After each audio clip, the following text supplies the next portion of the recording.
Welcome to Horse Sense. I love what the writer Proverbs Solomon says, "He who walks with wise men will be wise, but the companion of fools will be destroyed." Today we're talking about the wise men and the foolish men. Wise women, foolish women. That's from Proverbs 13, or as we call the book of Horse Sense. If you'll see Miss Yella this morning, humidity is very high, and we've already been through a bunch of exercises, so she's hot. So we really only want to show a couple of things today that have come to us through the School of Hard Knocks. Wise men travel with wise men.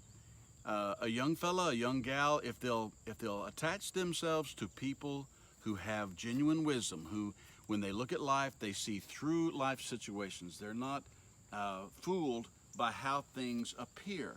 For instance, when you see a modern day newscast, literally of any national media, there is an agenda with a purpose. There's no longer just a reporting as it was in the old days. We have polarized ourselves in that. So now we look for wise people to listen to.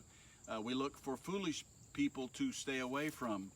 The leader of BLM said just recently that they wanted to come to the rural areas because that's where all the guns were. Now that's foolish. It's foolish in nature, it's foolish in thought, but more than that, it's foolish in the thought that anything of peace will come from such an attitude. It's foolish. So when young people aspire or see a model there, I want to be like Black Lives Matter and loot and riot, rather than a Martin Luther King in the 60s who literally broke the world open to the civil rights that is needed so desperately in this country.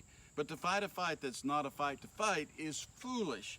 And so a wise man will seek a companion of fools. Now, we brought both horses in today, and you'll notice I have a halter on Yella, but I don't have one on the old blue duck. And there's a reason, because he'll follow anywhere she wants to go. She's dominant, he's recessive, meaning there's a lot of times that, and even catching them, that he would have come to me, but he watched her, and her movements were more aggressive, not to have to yield to round pin work, not to have to come into instruction, so he followed that. And what it got him was about a half hour of running for no purpose at all. We gained nothing from that. So they are companions, and sometimes they're foolish.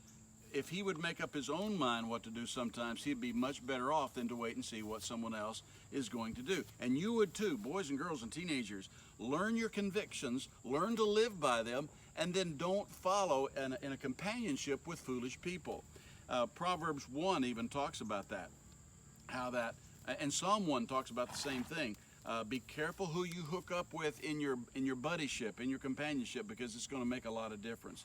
So when we look at this today, we're looking about why your friends are your friends, why your companions are your companions. These two have traveled together so long that it's natural for them to look at what each other does and then to follow suit.